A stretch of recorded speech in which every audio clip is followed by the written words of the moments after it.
Good morning, everyone in the United Kingdom, and good afternoon, everyone in the UAE. A very warm welcome to the third Aberdeen UAE Gateway, this year also featuring elements of Norway and Canada, which we'll come back to. This is our 30th Gateway and our third UAE Gateway. For those of you that don't know me, I'm the founder and managing director of Granite PR and the creator of the Gateway series, and absolutely delighted after a year off to be revisiting the UAE today. We have got a fantastic lineup of speakers today. It's a packed agenda, and I don't think we could have fitted much more in if we tried. So I'm not going to speak long just now. I'm going to go straight on into our speakers. So I'm going to go with a quick overview of who we've got lined up today. First up is Dhia Hussain, who is the Director and Vice Chair of the Canadian Business Council, Abu Dhabi. We'll then go on to a presentation from ADNOC, from Gopakumar and Abier, Ahmed. We will then have various other guest speakers, Robin Mills, the CEO of Qamar Energy, Jade Wong, who's a business consultant with the Abu Dhabi Pro Partner Group. Delighted to then have a real live case study of a Scottish UK firm that's gone global with Graeme Chalmers, both global Scot and regional manager of the Middle East for Motive Offshore.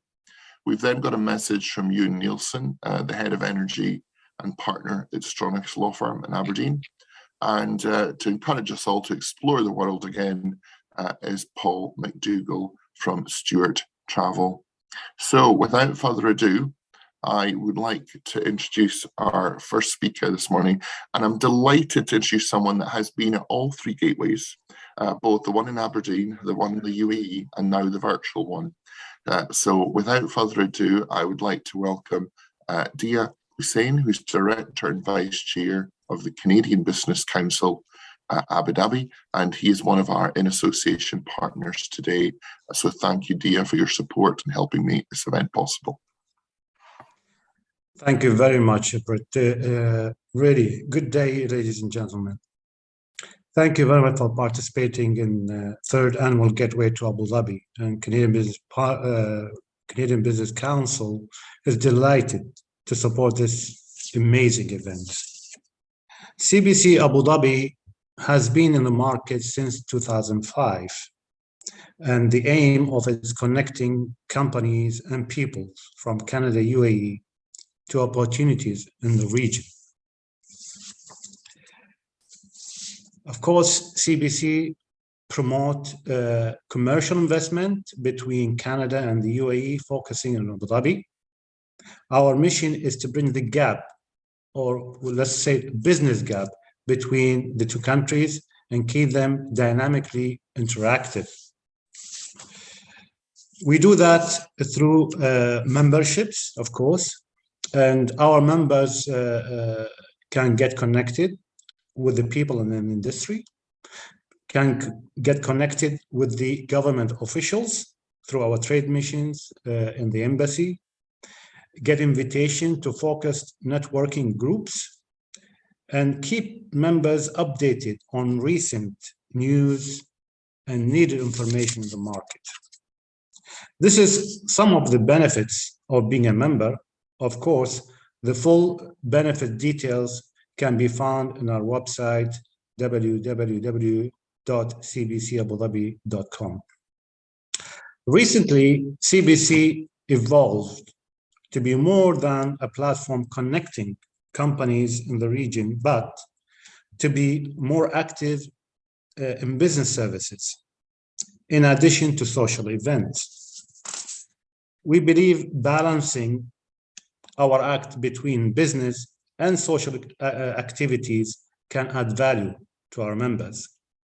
We have practiced innovative thinking to keep up with the market environment and adjust accordingly. We did this through two approaches. One, community of interest.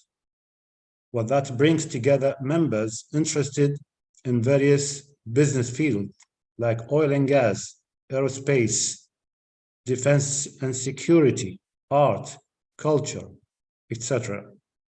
And the second approach is the business services, where we offer certain services for our partners and members, like marketing, events, referral, and other services that we introduced.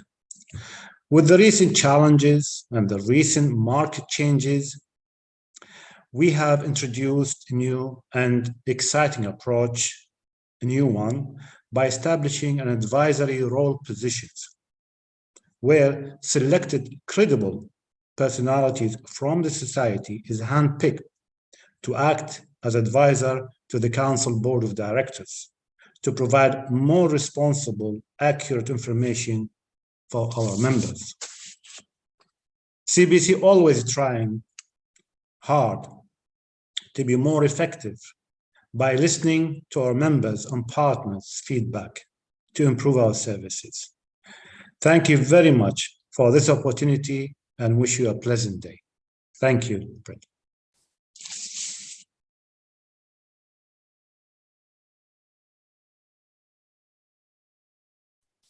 Brett, you're still muted.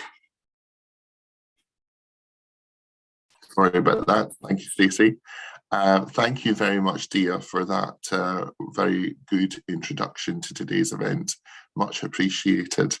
I am absolutely delighted to now introduce our ADNOC guests this morning, and we're delighted to have had ADNOC at all three of the Gateway events, both in Aberdeen, in UAE, and today's virtual one. So I'd like to introduce, first of all, Gopakumar and his colleague Abier, Ahmed, who will present ADNOC's presentation today. Thank you very much for joining us and making the time today to share this presentation.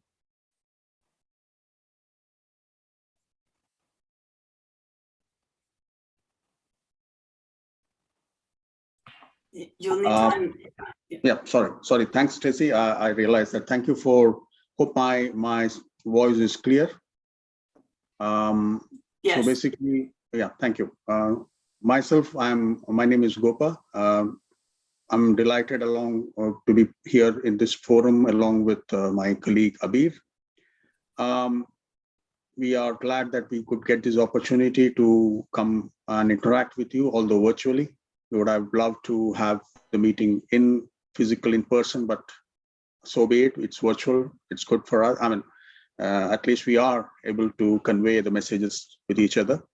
So what we will do is basically we will give you an insight on the ICV program. We have something called the in-country value program. I'm sure many of you might have heard about it. For those who haven't, this would be a real good chance to understand what this program is all about.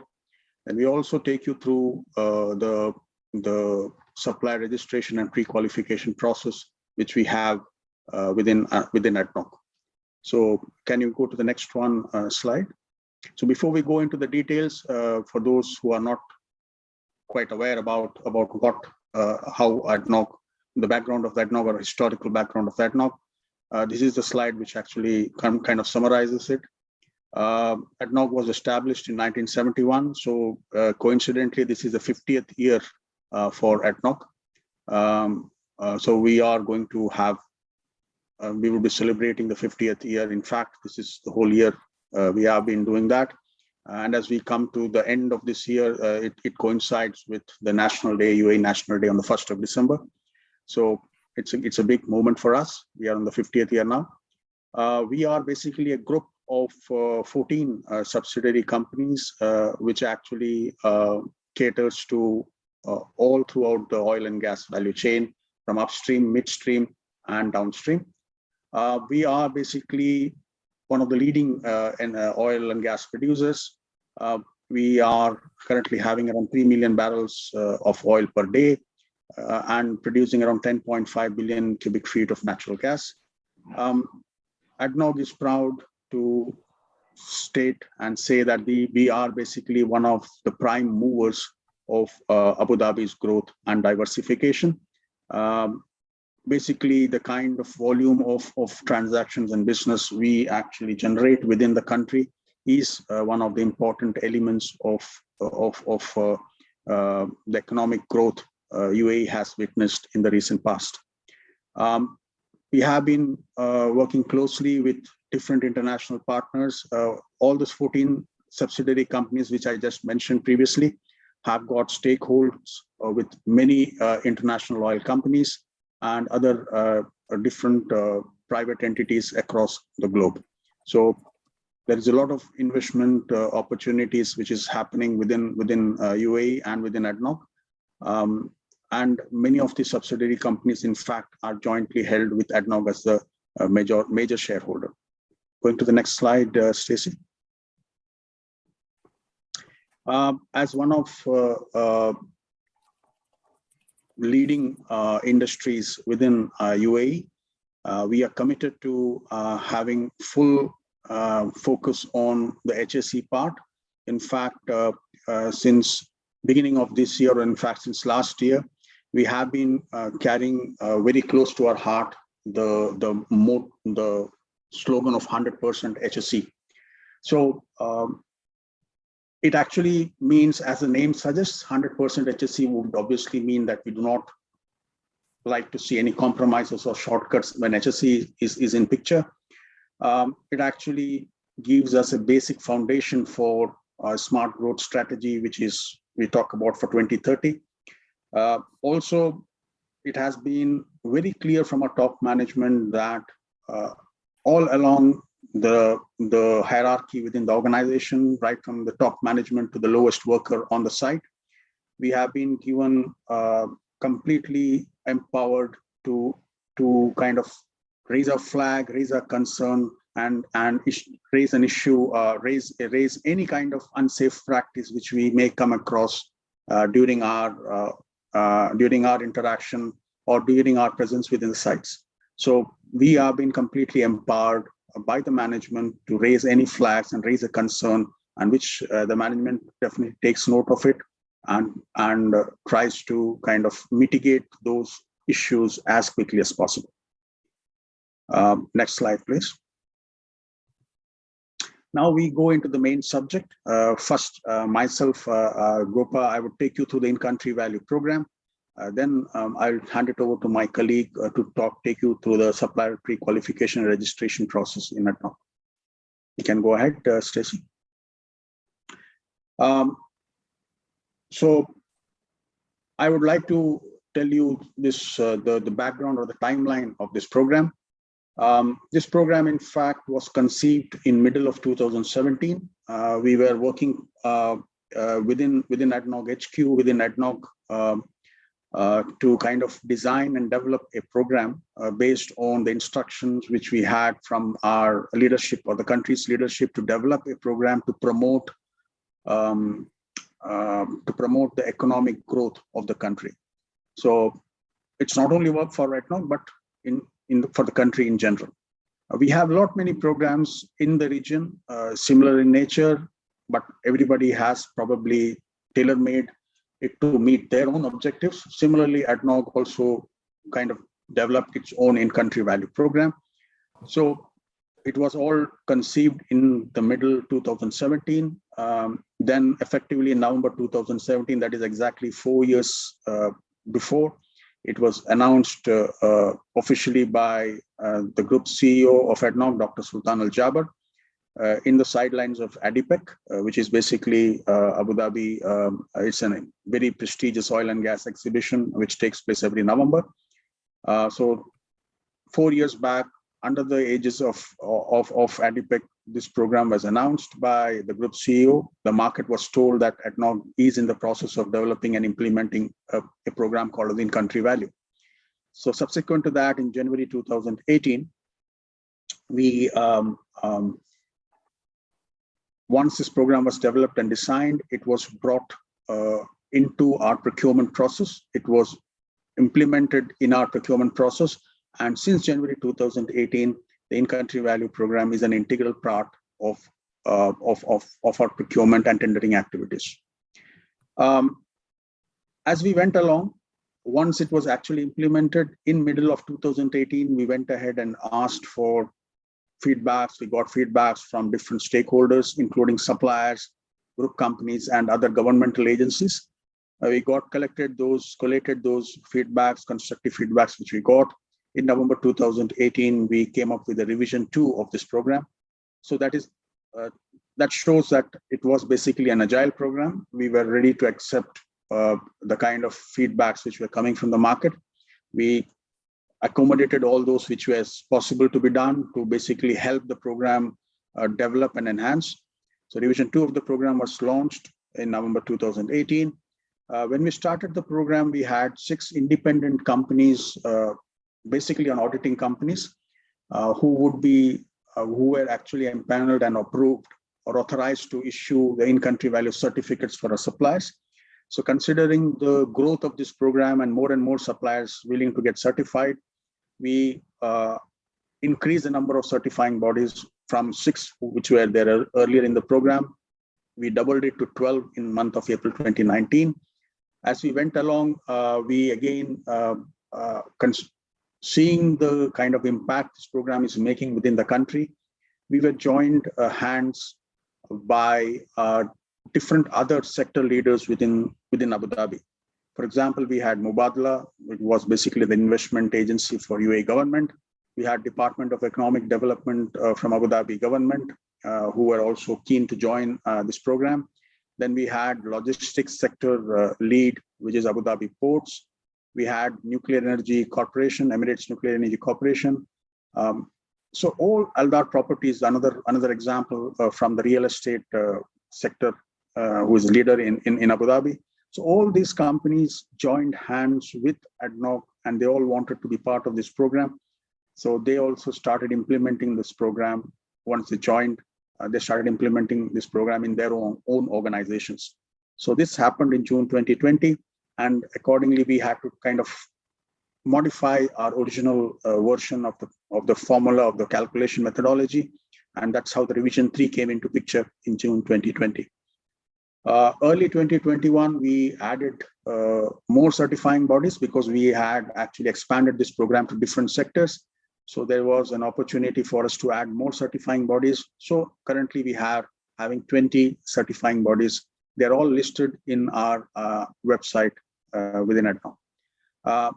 Now this one is the most important one, that is in 2021.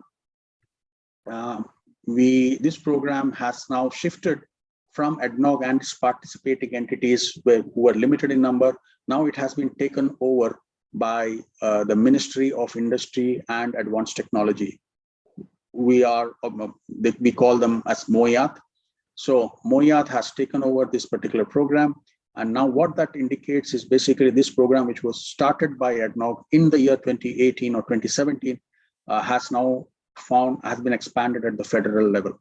So earlier it was only for the oil and gas sector, which in the intermittent period may have gone to some other very specific sectors. But with MOIAT taking over this particular program, it has gone into all sectors within the UAE. The next slide, please. Yeah. This actually tells about the objectives of the program. Although we have gone through a long journey of 4 years, the objectives has not changed right from the beginning till date. The objectives are the main 3 pillars which you see here. The first important objective is Emiratization, which the name indicates that we would like to see more and more UAE nationals being employed within the private sector. We would like to see the GDP diversification of UAE. So how do we do it? Basically, the program actually encourages the suppliers to spend more within the country rather than spending it outside. So any supplier who spends more within the country actually helps in boosting or giving a energy to the economy, and that's how the GDP diversification is achieved. Last objective is basically the supply chain localization. We would like to see more and more manufacturing activities happening within the country, so as to make sure that UAE is self-reliant in terms of having the goods and services which are required for our operations. So we would like to see most of them next to our sites. That makes it easy for ADNOC to operate and in any kind of given circumstances, particularly what we have seen during the COVID period. We would like to, having that experience in mind, we would like to see more and more localization happening for the manufacturing entities in particular. So these are the three pillars, three main objectives of this ICV program. Next slide. So this is a slide which actually depicts how other important sector leaders have joined hands with ADNOC. So this is just a kind of an indication of all major sectors within the UAE are now aligned with one in-country value certification process. Next slide, please. When we say we have a unified certification process, actually the program has got two elements to it. One is the certification process, the other is the implementation process. Certification process actually means that a supplier or a company can get its own ICV certificate based on its audited financial statements.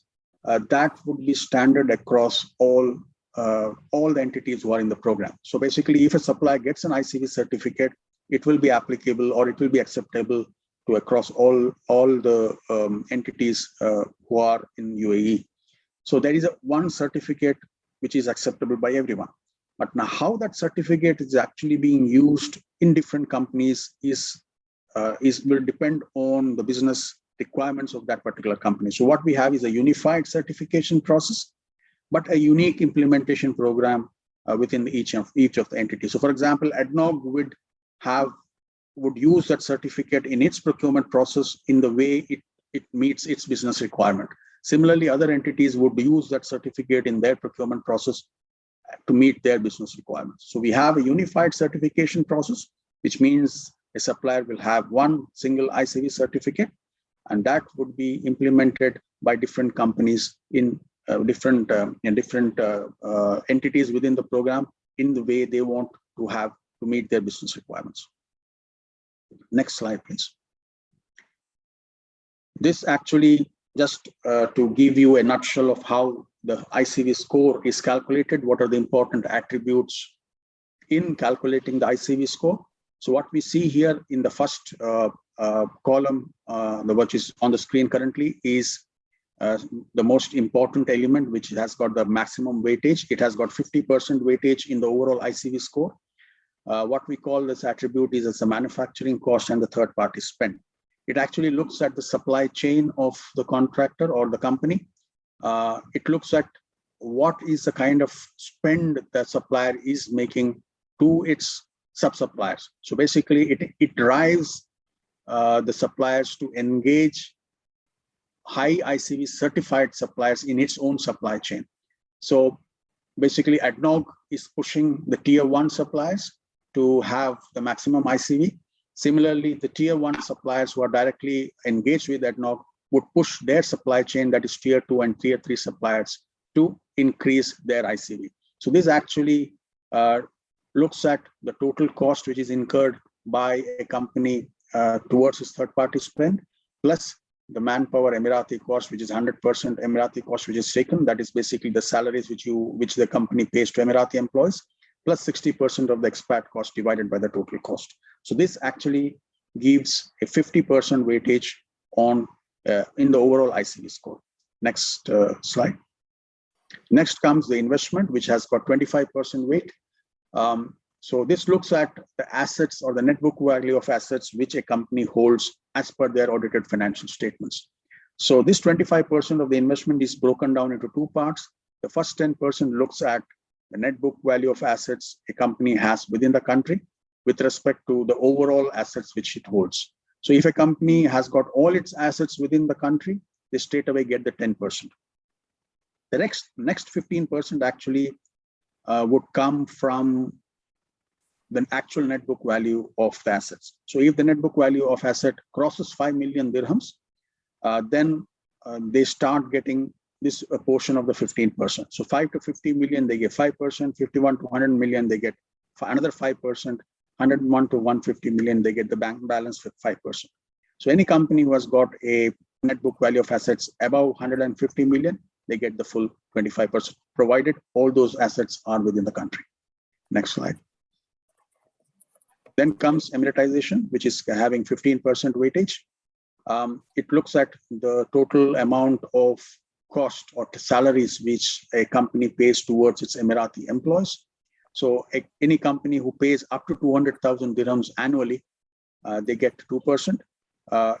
After that, up to 20 million, they get 2 to 5%, 15%, depending on the actual amount which is being paid or incurred by the company on Emirati workforce. Next slide. Then we have expat contribution, which is 10%. Here we look at the number of expat employees, the headcounts, depending on the size or the number of employees a company is having it on its payroll. Depending on the number of headcounts, they would get 1 to 3%, 4 to 6%, 7 to 9%, and about 200 they would get for 10%. Next one. Then the last is the bonus element. So bonus is actually an additional element which has been introduced. If you look at the first 4 attributes, it already touches 100%. But in addition to that, there was a requirement of bonus which was added. This bonus actually looks at 3 components. One is about the exports, the amount of revenue a company earns from outside UAE. Then it looks at Emirati headcounts, and also it looks at the net book value increase as compared to the previous financial year. So all these 3 elements taken together, there is a element of bonus which is capped to 5% max. So a company can get a maximum of 5% in all these 3 elements combined together. So this is in a nutshell the formula which has been adopted by ADNOC right from the beginning, and all till the end of till today, when it has been taken over by Ministry of Industry and Advanced Technology in the government of UAE. The formula remains unchanged. It has gone through certain versions, but currently this is the formula which has been in prevalence since last 1.5 years. So what a supplier needs to do is what we will be showing you in the next slide. Can you go to the next one, please? Yeah. So how to get an ICV certificate? So first and most important element which a supplier needs to do is to have a audited financial statement of the previous financial year. That needs to be audited based on an IFRS standards. Once that document is there, the supplier, they can do is there would be an ICV submission template which is available in our ADNOC ICV website. It's also available on the Ministry of Industry and Advanced Technology website. So that is a simple Excel sheet which has got multiple tabs, multiple pages. You need to pick the figures from your audited financial statements, put in that template. The template would automatically calculate the score for you based on the formula which you saw in the previous slide. Once that score is achieved, this would actually then have to be verified by one of the empaneled certifying bodies for verification.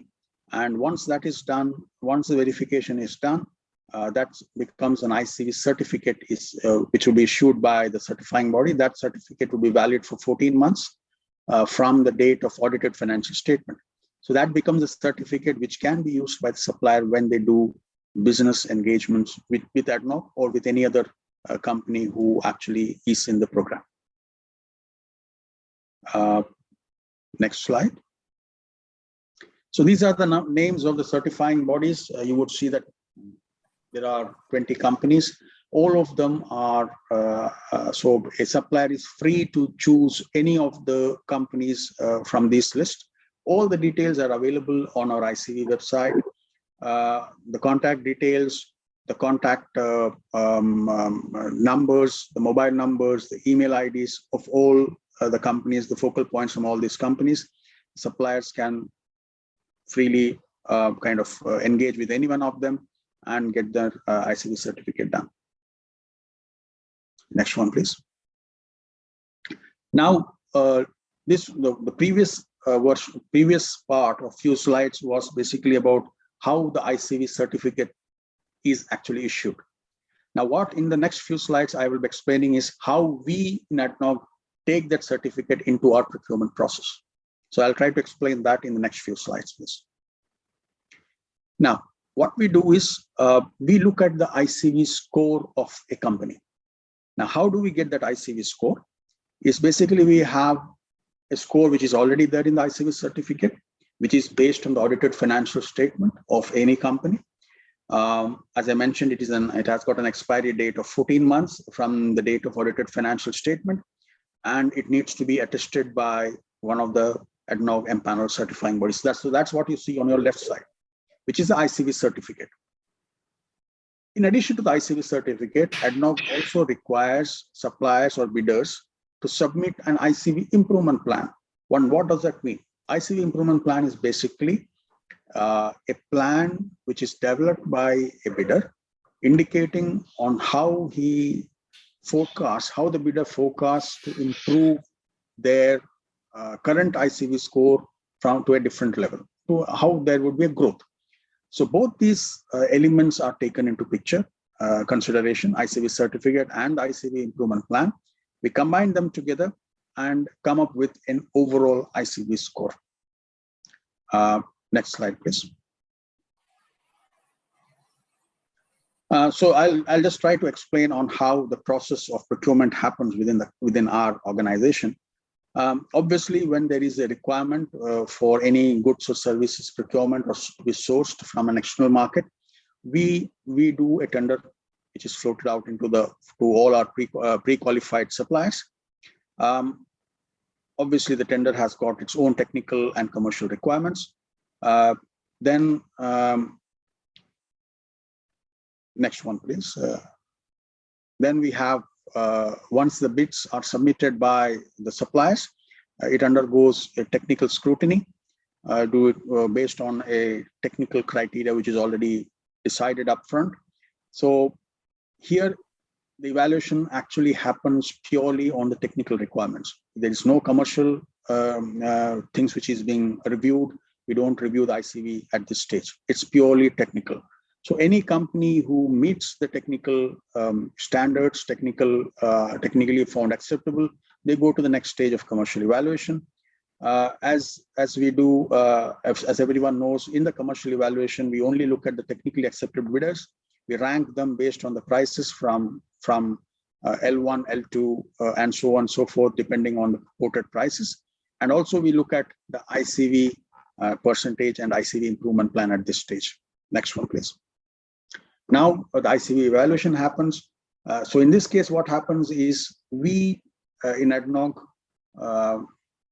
have strategized this approach, wherein we give the first right of refusal to the highest ICV scored bidder, right? So we approach the first highest ICV score bidder, even if he is not an L1 bidder.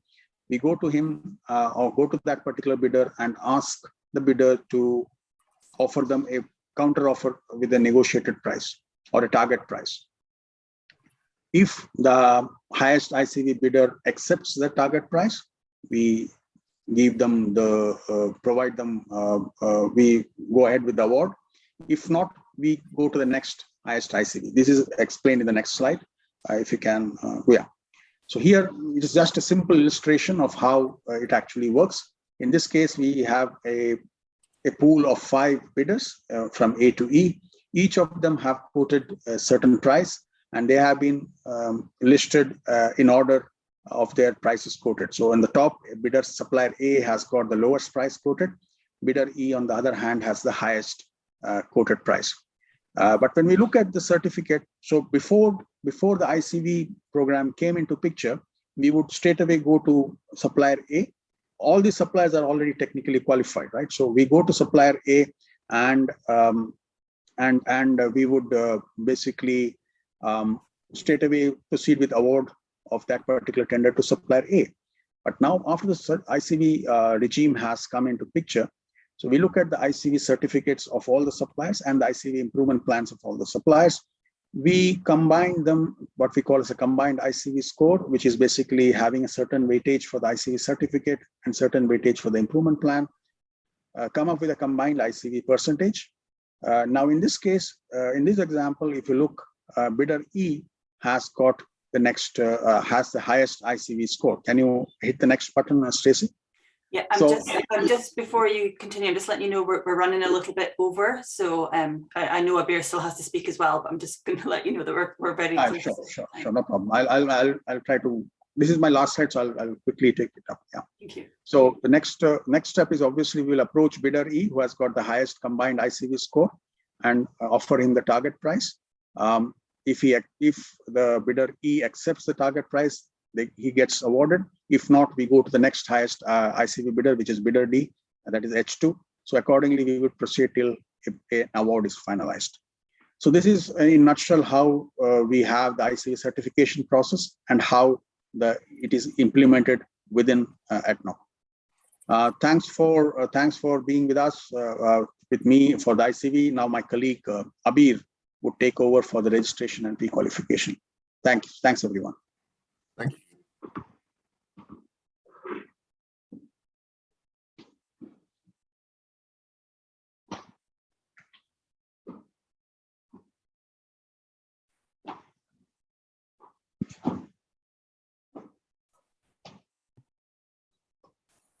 Hello, ladies and gentlemen. My name is Abier, and I'm delighted today to be here and to give you a brief about ADNOC registration pre-qualification. I'm going to outline and give you an overview on the process and the requirements. So we can go to the next slide and start. To become an ADNOC business partner, the registration is required. It is a one-time registration through ADNOC Single Unified Commercial Directory System. Once you are registered and pre-qualified, you will be able to do business with any of ADNOC's 14 operating companies. As you register, you will also be able to update and maintain your company profiles online, which will lead to grant you a business opportunity that is applicable to you. To register with ADNOC, suppliers can register directly in our e-registration system if you have an office in Abu Dhabi or manufacturing facility in the UAE, or you can register through an agent if your office located out of Abu Dhabi. We urge you to come and register, as ADNOC has a lot of business opportunities in the pipeline. Next slide. In general, requirements to do business with ADNOC may vary depending on the applied product or a service. Suppliers must have an adequate resources such as manpower, facility equipment, and software. Quality management system is required. And most important, the supplier must have comprehensive HSE certification and manuals, which is a core to ADNOC's HSE, 100% HSE commitment. I would like to also highlight that relevant international standards such as SME and API may be required depending on the applied products. In addition, suppliers must demonstrate experiences relevant to the proposed products and service. However, local manufacturers can apply for pre-qualification without having to provide experiences. We have around 700 work groups that exempted from experiences for Abu Dhabi local contractors. Next slide. To support SMEs and ensure suppliers can participate in tender without any financial burden, it is good to know that to do business with ADNOC, suppliers registration pre-qualification ADNOC is free of charge. In addition, an entire ADNOC group tenders, packages, RFQ or RFTs are issued to suppliers free of charge. Also, bid bond or tender securities are not required. Besides that, generally, supply of goods to ADNOC as well as low value and low risk services do not require performance back guarantee from suppliers. Next. We are always available to answer any inquiries you may have on the contact details in front of you. And once you submit your profile, there will be an assigned focal point from the registration and pre-qualification team to manage and process your profile and applications. That's it. Thank you very much.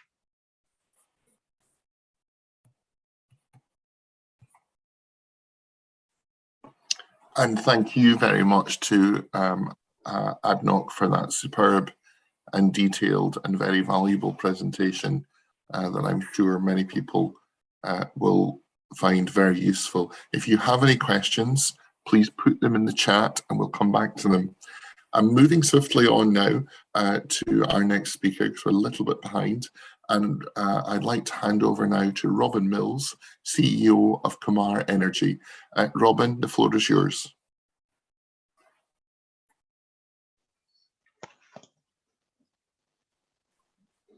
Thank you, and delighted to see everybody today, and it's great to see the strong turnout. Thanks to our ADNOC colleagues for that very useful introduction to the in-country value program.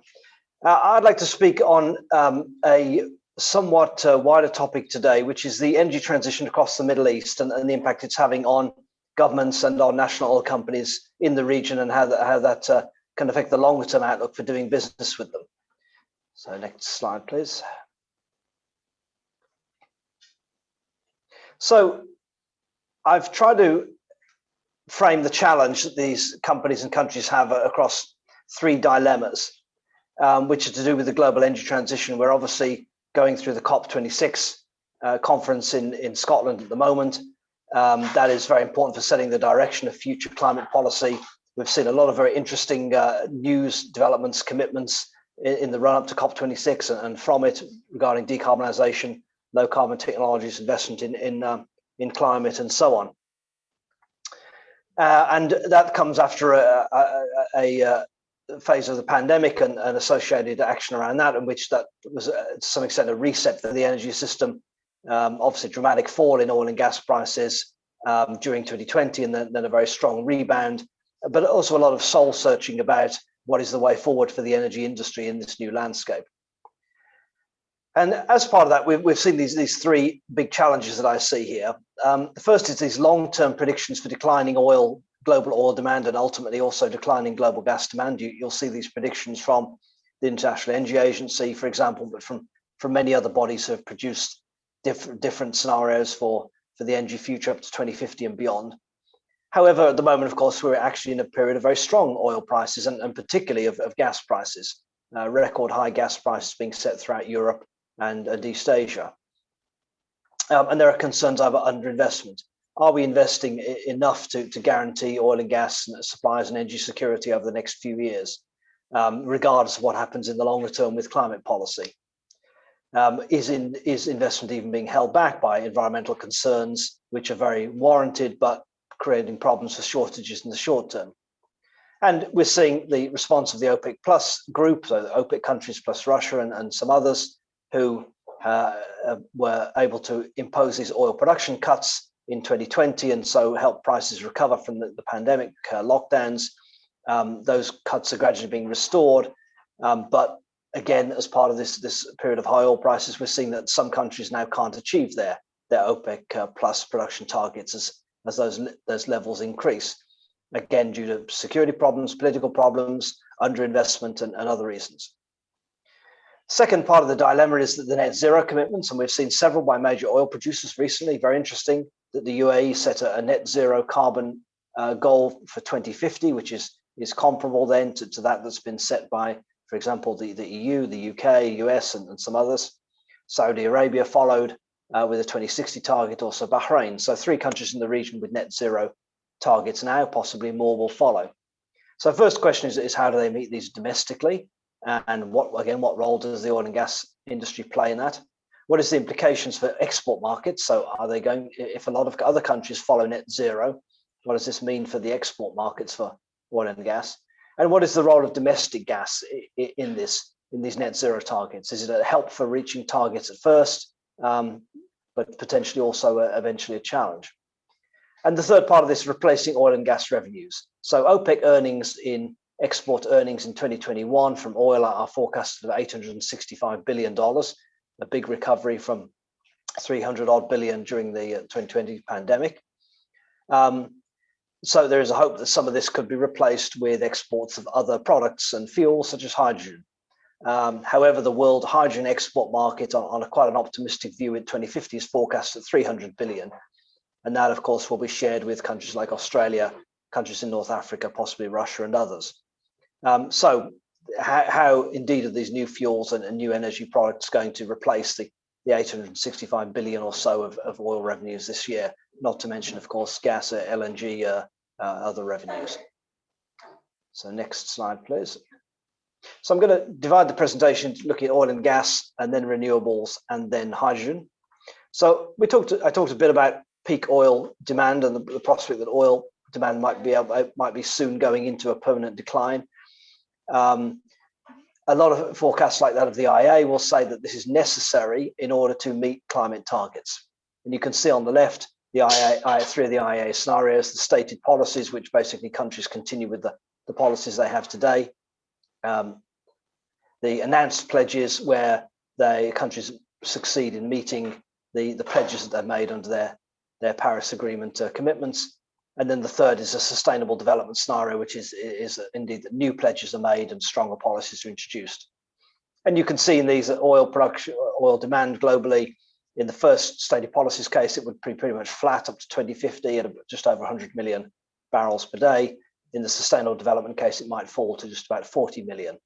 And then on the left, you can see, on the right, you can see the most extreme case of all, the net zero. So what would it take to get to net zero CO2 emissions by 2050 globally? So where any remaining emissions are cancelled out by things like forestry and direct removal of carbon dioxide from the air. In this case, you can see that global oil demand falls to about 23 million barrels per day by 2050. The OPEC share rises. So OPEC share today is about 34% of the oil market. That rises to 52%. So you can see that in this net zero case, 23 million barrels per day, half of that would be OPEC, or 11, 12 million barrels per day or so. Now, of course, Saudi Arabia today already has capacity of 12 million barrels per day. So you're talking about an OPEC market. Yes, OPEC has a much bigger market share in this case, but even the individual OPEC countries would have to be squeezed to fit into this if this was to come to pass. Next, please.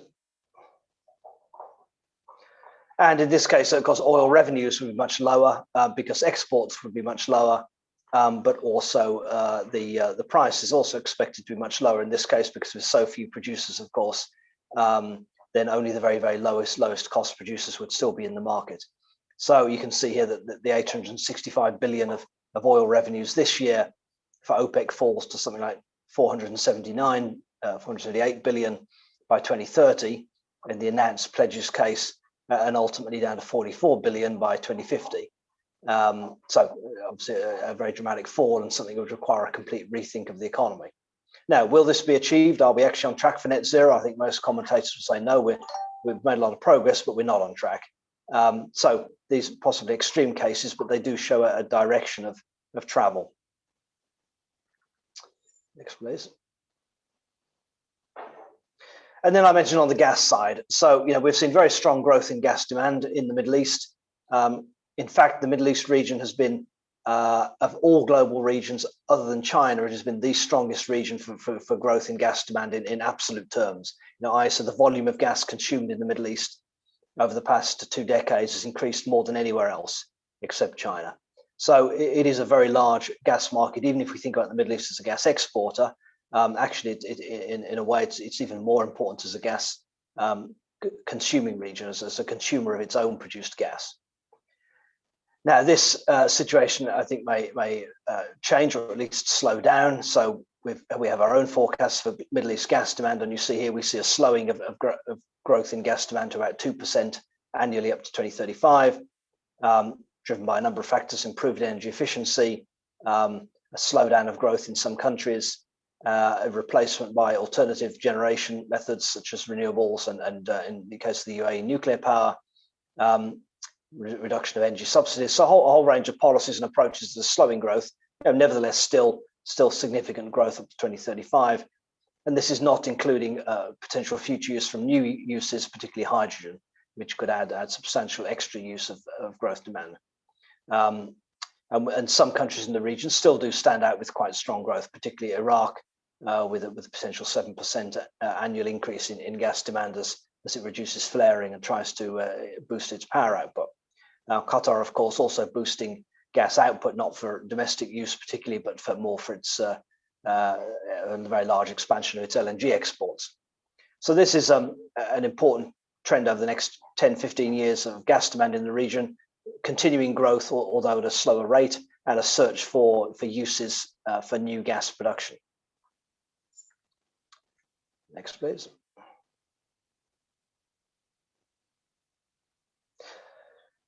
And we looked at the factors that are driving this. I just mentioned a few of them, but there are some factors that are tending to increase gas demand in the region. So you can see these shown basically above the line here. Factors increasing gas demand, primarily the phase out of oil in the power sector and in industry. So Saudi Arabia, Kuwait, Iraq, all big users of oil in the power sector, but trying to phase that out in favor of gas, and the same for use of oil in industry, trying to replace that with gas. So that this contributes by 2035 as much as another 100 BCM or so of gas demand regionally. However, there are more factors tending to outweigh that and tend to slow the growth in gas demand. And as I mentioned, those particularly relate to the introduction of nuclear power in the UAE, to renewables, which I'll address in a moment, and to improved efficiency, particularly in generation, but also in end uses. And of course, that efficiency improvements is supported by subsidy reform, which we've seen in Saudi Arabia and other countries in recent years.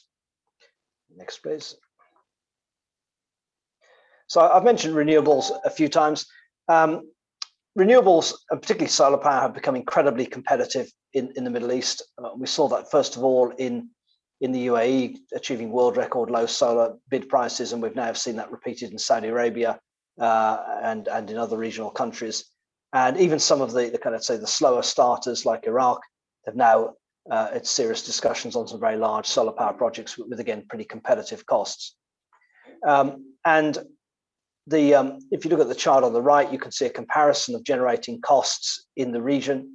And they are anywhere from gas with, let's say, relatively high cost gas, if you look at current LNG prices right at the top, down to even generation with gas at very low prices. So if you talk about the very lowest costs, associated gas or cheap non-associated gas from Qatar or a country like that, down at the bottom at $1 per MMBTU, with an all-in generating cost perhaps around 4 cents per kilowatt hour when you include transmission, distribution, and fuel and capital costs. Still more expensive than solar photovoltaic, solar PV right at the bottom.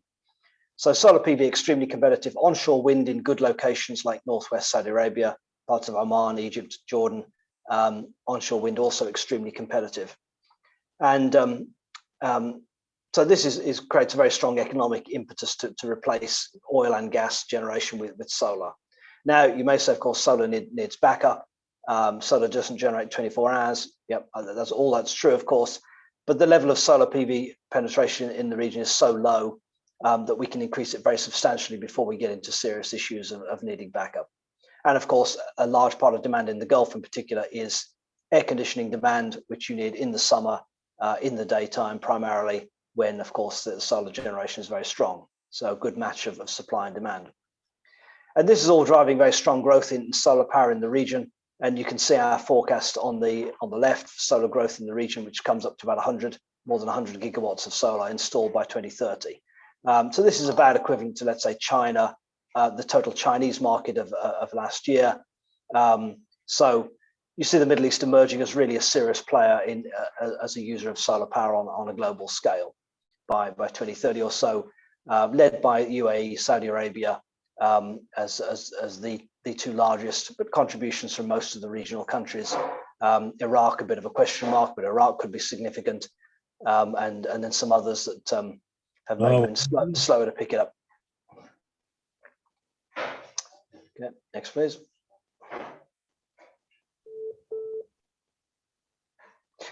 And there's also a lot of interest in carbon capture and storage in the region. We've seen major commitments by the UAE and by Qatar in the past year or so on boosting carbon capture and storage.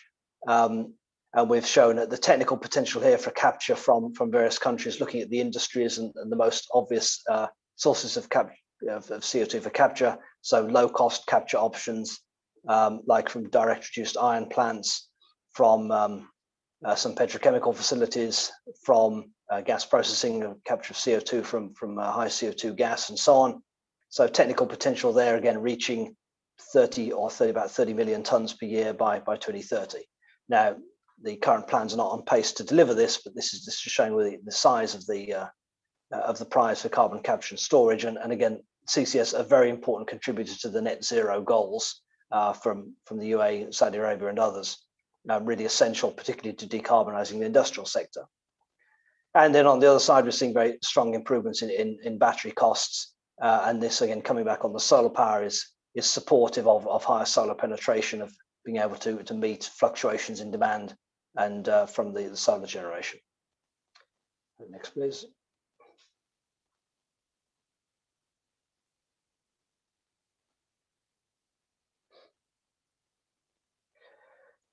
And then the final component, hydrogen. So we conducted a study recently with support of ADNOC, ADQ, the Abu Dhabi holding company, and Mubadala, and the UAE Ministry of Energy on hydrogen from the UAE. Hydrogen has come up, I'd say, the past year globally as a topic of enormous interest. I think there's been a sudden realization that it is absolutely essential for decarbonising some major sectors, particularly industry, and also some parts of transport. And it fills a real gap in decarbonisation technologies. There's also been a realization that hydrogen, blue hydrogen produced from natural gas with carbon capture and storage, and green hydrogen produced from renewables can become economically attractive when you can allow for carbon costs. And there's potential to reduce their costs in the same way as we've done for renewables. So a sudden rush of interest, and we've seen major projects announced really worldwide, quite a few in Northwest Europe, in Australia, other parts of the world. But the Middle East has been very active too. So we've seen the announcement of a big project at NEOM in Saudi Arabia for a green hydrogen project. And we've seen a lot of interest from ADNOC, Aramco, and others in developing blue hydrogen projects around the region, and blue ammonia, so other products derived from hydrogen. And the UAE has a great potential for clusters of industry which can produce hydrogen and CO2 for capture. And we've shown on the map here clusters of industrial facilities, petrochemicals, steel refineries, port facilities, and so on. So one at Ruwais in Western Abu Dhabi, one around Abu Dhabi city itself and Musaffa industrial area and up to the Kizad port area, then a Jebel Ali, Dubai up to Sharjah cluster, and then in the north of the UAE, a cluster around Ras Al Khaimah with cement plants and others. So these kind of hydrogen and CO2 clusters, I think, mirror what's being looked at, particularly in Europe, in parts of industrial clusters in the UK and the Netherlands and so on. Easy access to CO2 storage on and offshore, access to natural gas infrastructure and port facilities for exporting hydrogen or derivatives. Next, please. And the UAE is also very well located for hydrogen exports from a geographic point of view. It has access to Europe, to East Asia, but a particular opportunity I see is for South Asia, which of course is right next door. Not a big hydrogen user today, but with India's 2070 net zero carbon commitment, hydrogen can be an important player there, and that's an area that the Gulf is obviously very well sited for. Next, please. And costs for blue hydrogen in the Middle East can be competitive again because of the low cost of natural gas and the excellent conditions for geological storage of CO2. So we see a potential to produce blue hydrogen in the Middle East for about $1.4 per kilo. And that is about the lowest in the world for blue hydrogen, as you can see here.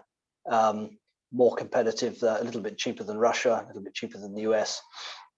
Europe and China would be significantly more expensive. And so you could see on the blue hydrogen side, emergence of the Gulf, possibly some countries like Russia as well as important exporters of blue hydrogen and its derivatives. Could be very substantial amounts of gas being used globally for these amounts of blue hydrogen. Again, you can see at the lower chart a number of scenarios for use by 2030 and by 2050.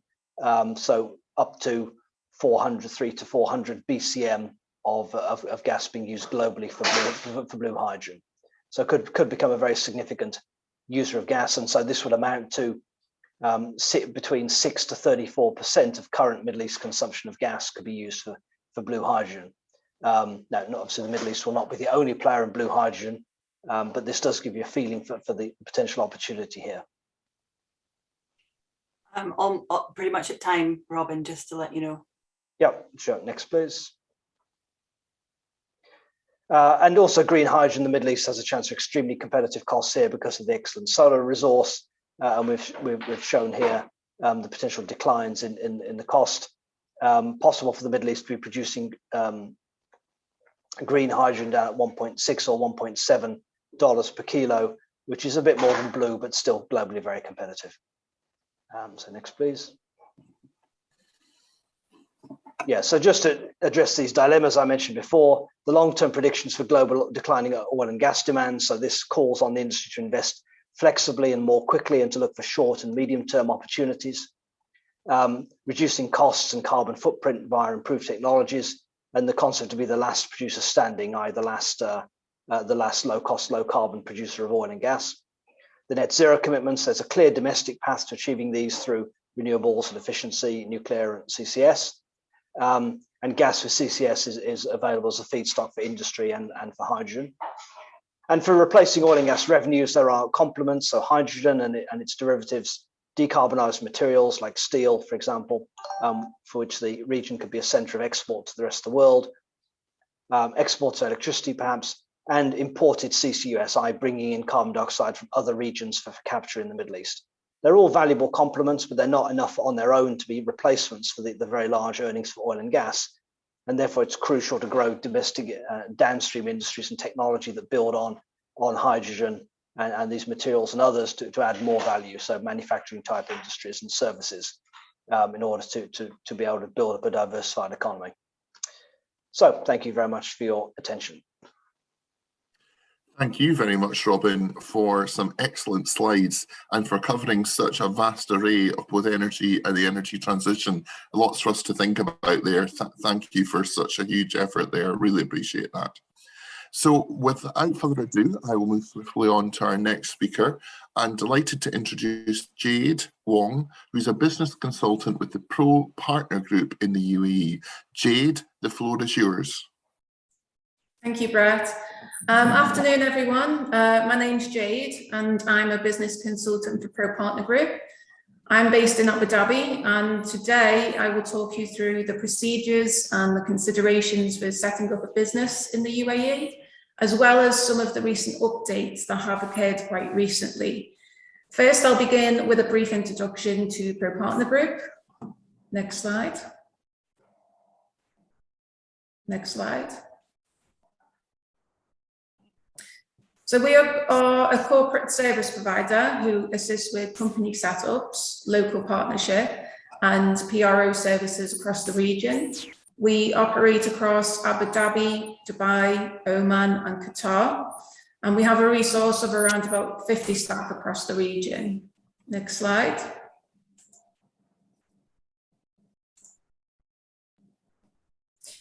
So we help with companies to set up their business, whether onshore or in a free zone.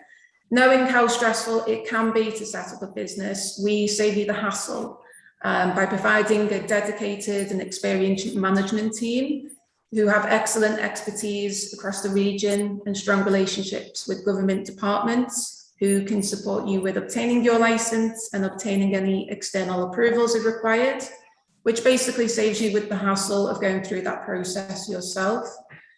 We also provide corporate sponsorship to companies who require a local sponsor or a national service agent. This basically aims to reduce the risks of an individual sponsor. So how does that work? First of all, our sponsor is a corporate, they're not an individual, which allows full control and ownership of profits and assets. We put together legally binding side agreements, which are put in place to ensure that you're safeguarded from the possible risk of the partner getting involved in your business, and provide 100% control and ownership, as well as an easy exit clause, so you can exit freely without any penalty. And once your company is set up, we can then support you with getting started. We can provide PRO support, assist with visa processing, trade license maintenance, HR services, and corporate secretarial services. And in particular, being on ground in Abu Dhabi, we are familiar with helping oil and gas companies to set up and work alongside ADNOC. So we are experienced with obtaining SPC approval, helping to get CISPA passes, and also ADNOC registration. So I just wanted to start off by discussing some of the different types of formation that you can consider when setting up in the UAE. Each will have its own requirements, which we will discuss as we go along. But to find out the best solution, it's always best that we understand the nature of your business. So this includes the activities you wish to conduct, the number of employees you intend to have, who you're going to be working with. Is it government, private? Are they UAE based or are they international? So if, for example, you're working with ADNOC in Abu Dhabi, it's highly likely that you're going to need to set up a mainland license, either in the form of a foreign branch or an LLC. And this will require an approval called Supreme Petroleum Council Approval, SPC. This will allow you to register with for CISPA passes to access areas of ADNOC, register with ADNOC as a vendor, and work directly with ADNOC. If, however, you will be working, for example, with international clients for consultancy purposes only, you could consider a free zone company. We will discuss the differences between mainland and free zone shortly, but first we'll look at some of the different formations that are possible in the mainland.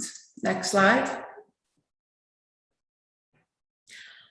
Let's begin with an overview of the options and the structures you may consider when thinking about setting up in the UAE.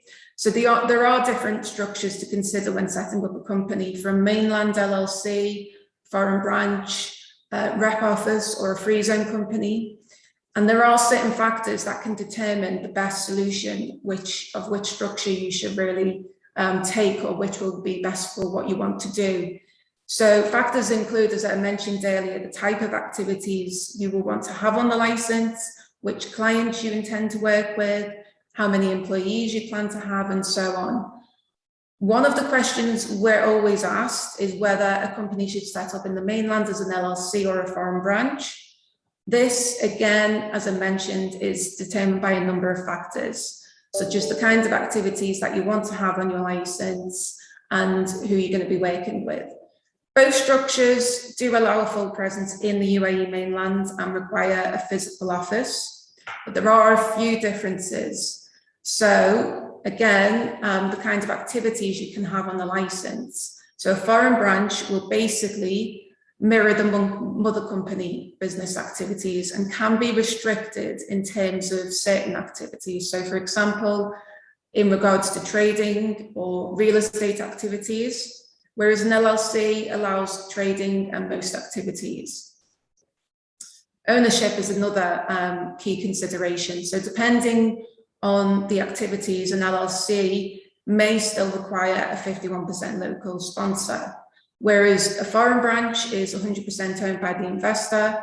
And again, depending on the activities, may still require a national service agent. Government costs do tend to be higher for a foreign branch, and there is a requirement to submit a bank guarantee in the amount of 50,000 dirham. Next slide. So moving on to ownership options, a big update quite recently, which has drawn a lot of attention, is the recent announcement of the possibility of 100% foreign ownership. So it is now possible to own a mainland LLC with 100% ownership. Abu Dhabi and Dubai have provided a wide range list of activities, which include trading activities. So this is a great update, and we are seeing many companies successfully moving towards 100% ownership. However, it is still unclear if 100% ownership will also be approved with certain government departments to allow the practical removal of the 100%, the 51% shareholder. So for example, ADNOC or the Department of Health will still want to see a local partner on your license to be able to obtain certain approvals.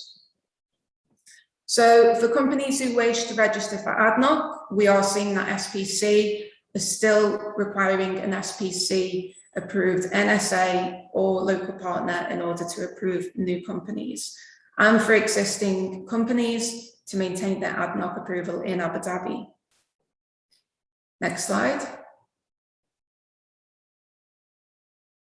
Now moving on to free zones. If we start with a brief comparison of free zone to mainland, the main difference being that a free zone allows 100% ownership with no requirement for a local sponsor or a national service agent, as with the mainland. Other benefits include an affordable, fast, and easy incorporation procedure. And there's currently over 40 different free zones to choose from. And they specialize in different sectors, including media, communications, logistics, IT, trading, and manufacturing. So there's a number of options available. It can be a little bit overwhelming. So if you are considering a free zone setup, you first of all may want to consider whether a free zone is first of all the right choice for you, and which free zone will be most beneficial according to your specific requirements. Next slide. So if we have a look at some of the advantages and disadvantages of a free zone, the main benefit already mentioned being the free zone allows 100% ownership. So no requirement for a local shareholder or an NSA, as with the mainland. As well, it's, they offer cost-effective packages, including low-cost virtual flexi-desk packages for those who only need a small amount of visas. And there's also the prospect of dual licenses, which we'll talk about shortly. But of course, there are some restrictions, some limitations. So you will be restricted to conduct business with companies within the same free zone. There's limited government work access. You're unable to import or trade to the UAE mainland. And office costs tend to be a bit higher than the mainland. There's also no Ministry of Labour registration in the free zone. So staff with a free zone visa cannot strictly work onshore in the UAE without special permission. Next slide.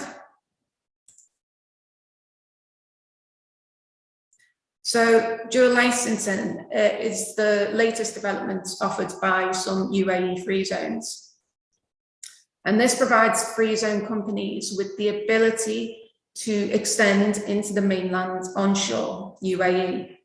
Benefits, it's cost effective, time efficient, allows 100% foreign owned companies to extend their operations into the mainland without a local shareholder and without the need of a mainland lease. However, the restrictions, so it's only a permit, it's not a true branch of the free zone company. So the free zone company is still the only entity that can invoice, hire staff, and undertake operations. Some of the considerations you may want to factor in if you're considering a dual license is when you're hiring staff. So again, there's no Ministry of Labour card issued on a dual license. So employees must be hired in the free zone. Employees are not strictly authorised to work onshore. Also the activities. So a dual license will only really contain general consultancy activities and non-regulated activities. Next slide. Next, I just wanted to briefly talk about the updates in regards to new types of visas and licenses now available in the UAE. So recently announced is the freelance license in Abu Dhabi, which offers individuals the opportunity to freelance across the UAE and obtain an investor visa, which is valid for 3 years. The license offers over 50 different activities, all very much consultancy based, and allows you to sponsor your spouse and children if need be. The main benefits of this license is that you don't need a sponsor, you don't need office space, and it is very affordable.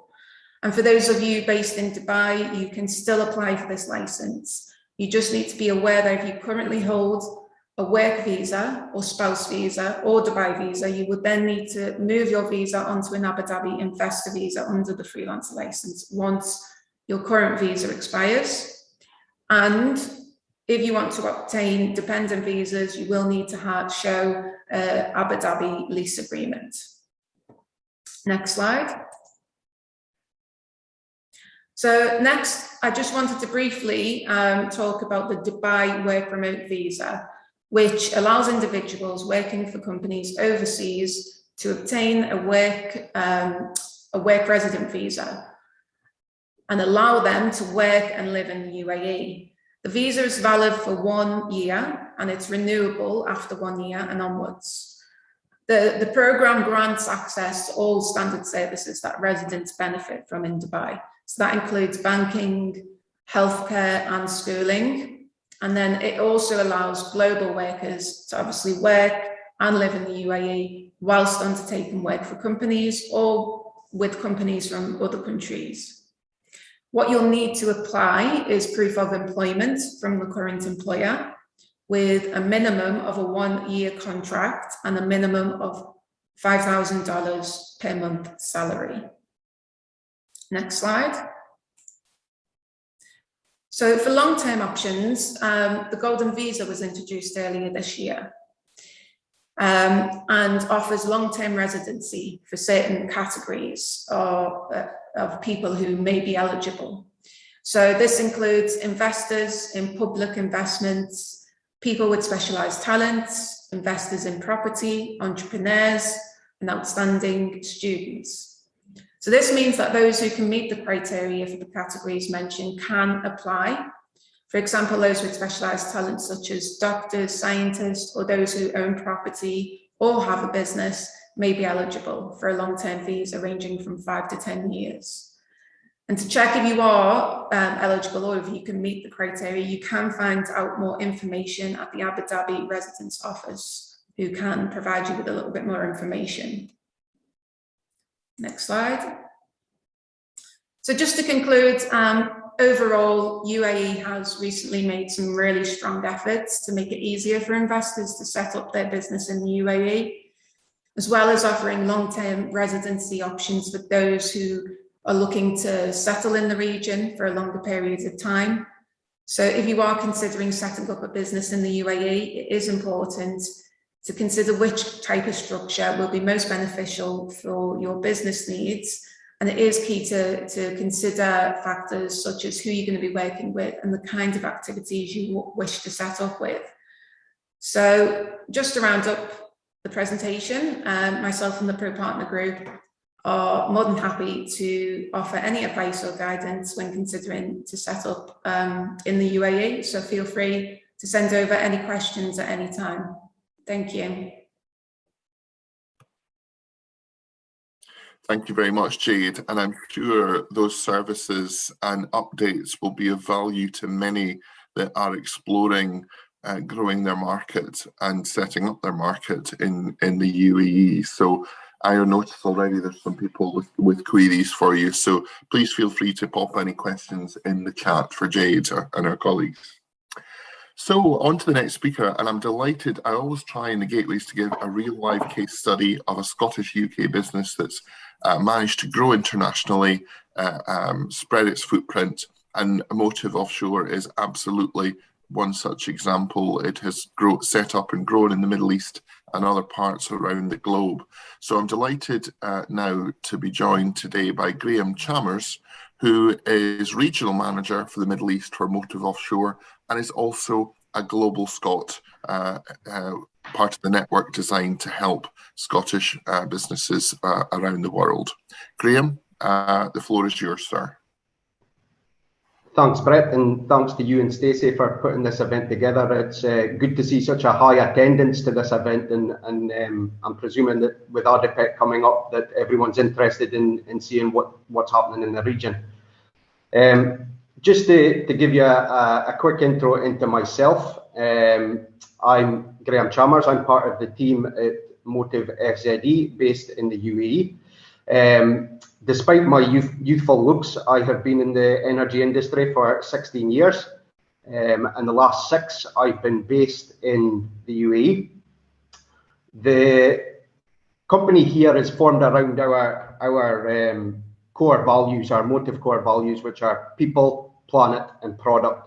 And it's something that we try and replicate in all our global locations. Next slide, please, Stacey.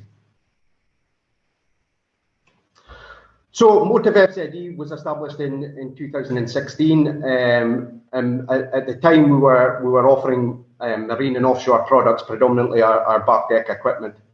And as the company has grown over the past 5 years, we've added various different product lines to our offering. The UAE company was really established on the back of the 2015 downturn in the market in the North Sea.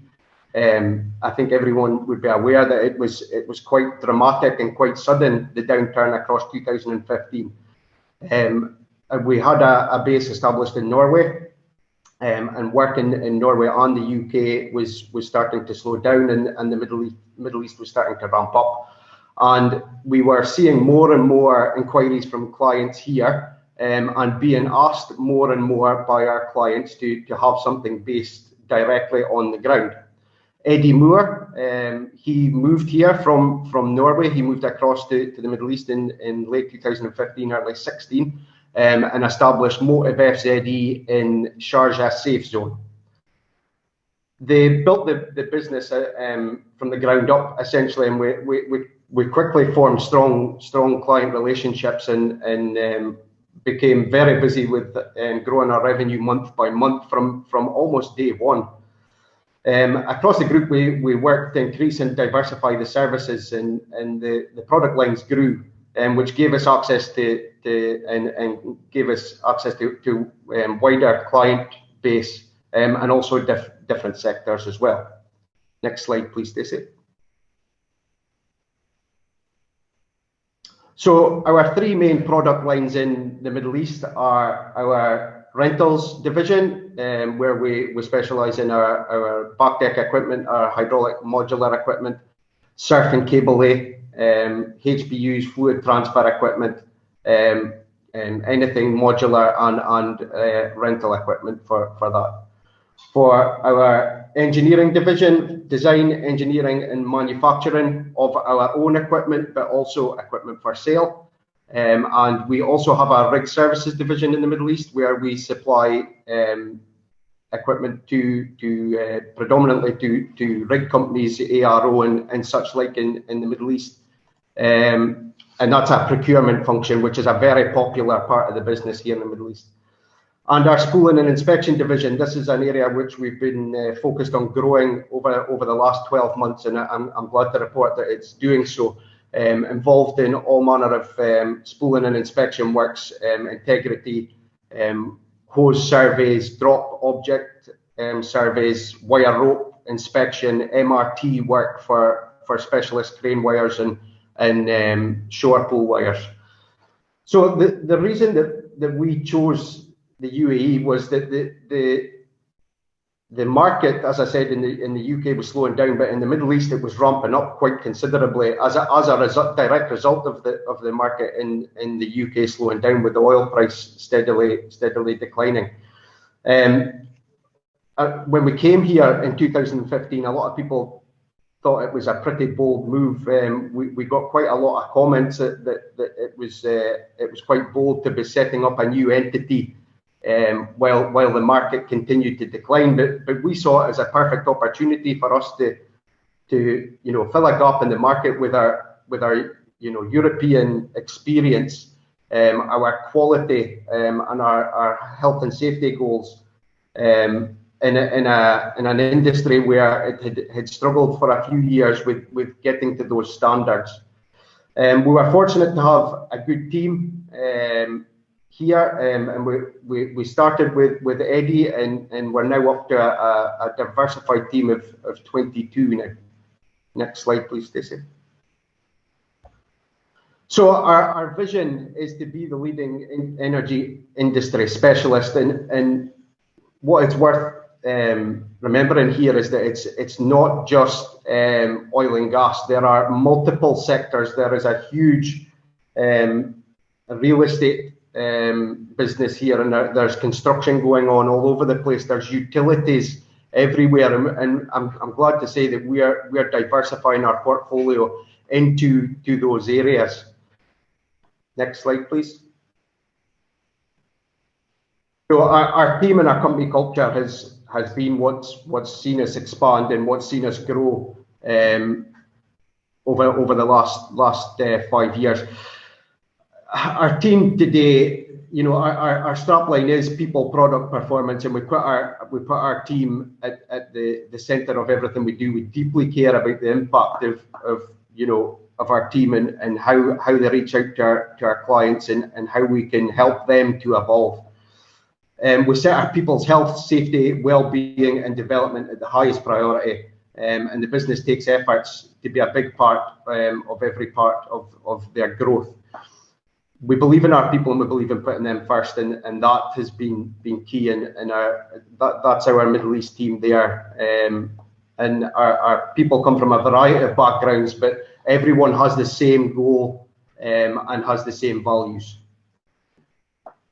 We fully believe that we provide a first-class service, which means that we're extremely passionate about what we do. And that speaks volumes right through the team, and you can see it in our equipment and our services that we offer. Next slide, please, Stacey. So at a glance today, the Motive FZE team is a team of 22, but the global team is a team of 200. We're working in 48 countries. We've got more than 1,000 assets globally. We've got 5 key bases in UK, Houston, Norway, the Middle East, and our newly established Taiwan base. And we have 10 years of track record across the globe. Some key takeaways firstly, the Motive FZE today. We now have a 3,000 square metre yard here in Sharjah Safe Zone. We have 200 square metres of workshop space and undercover storage, and that gives us the perfect formula for us to be able to service our own equipment and also service our clients' equipment, another area which we're diversifying into at the moment. We have both UK and UAE citizens, and we have Indian, Filipino, and Ghanaian employees as well. So it's a rich and diverse team, which can give us some really good ideas from all different backgrounds. And we've proven in the Middle East that by bringing across our UK key values, our people, our product, and our planet, by bringing those values across to the Middle East, that we can replicate what we have done in the UK, Norway, Houston, and Taiwan. Some key takeaways from establishing in the Middle East. It's worth mentioning that you must be on the ground here. It was one of the key things that pushed us. It was reiterated to us again and again by our clients that the remotely thing can only work for so long, but the clients they do like to see you face to face. They like to know that they can see you within an hour. Even post pandemic, we're now back online and almost fully back to face meetings. We do believe in collaboration. So as being a global Scot and part of Motive's philosophy, we believe in collaborating with other companies. So if anybody does have any questions or would like to learn more about Motive and what we do and how we've done it in the Middle East, then please reach out to me. I'll be at ADIPEC all next week. So if you are at ADIPEC, please come along and see us and stand CN35. And that's me wrapped up. Thank you.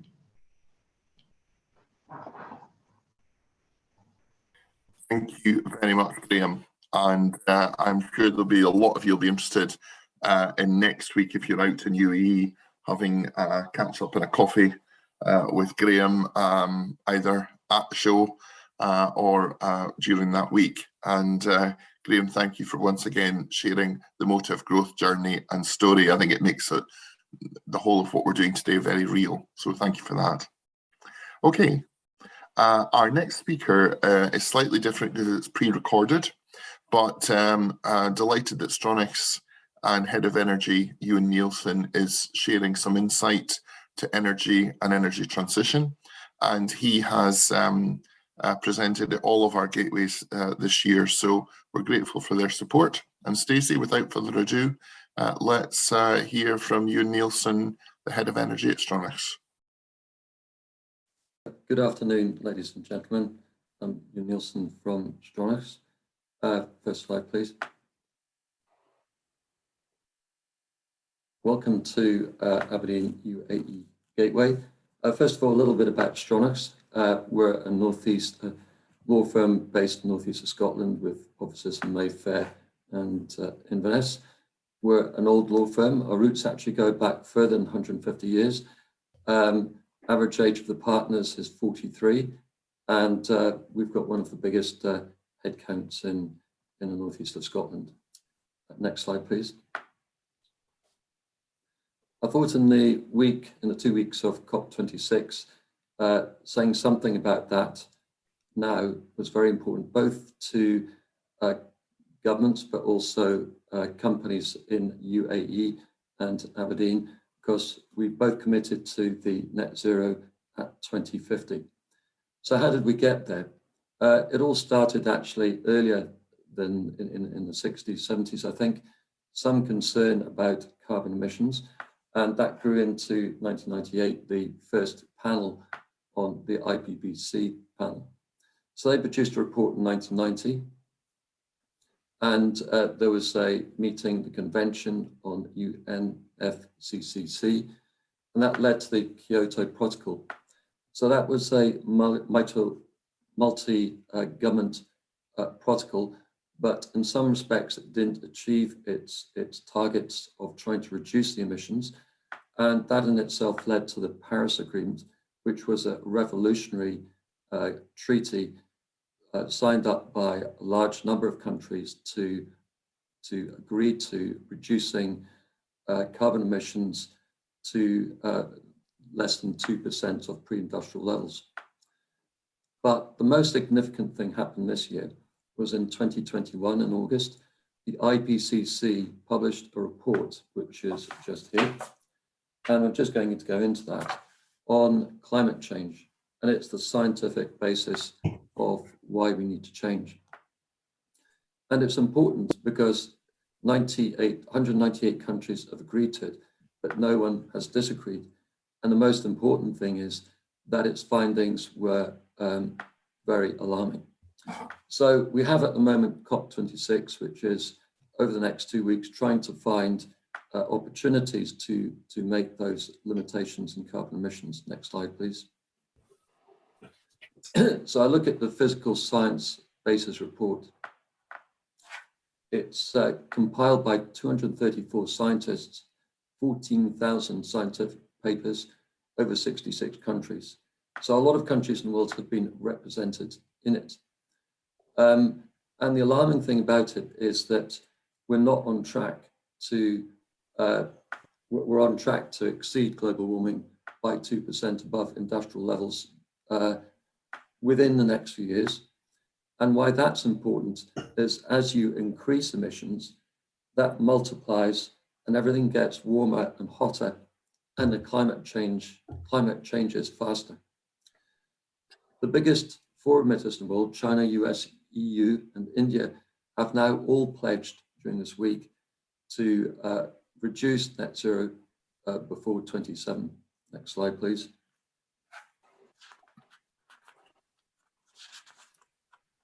So the conference in Glasgow this week, the 120 world leaders, climate experts, 25,000 delegates are negotiating new targets worldwide to reduce the planet's warming target of 1.5 degrees above industrial levels within reach. So some of the announcements are coming out daily.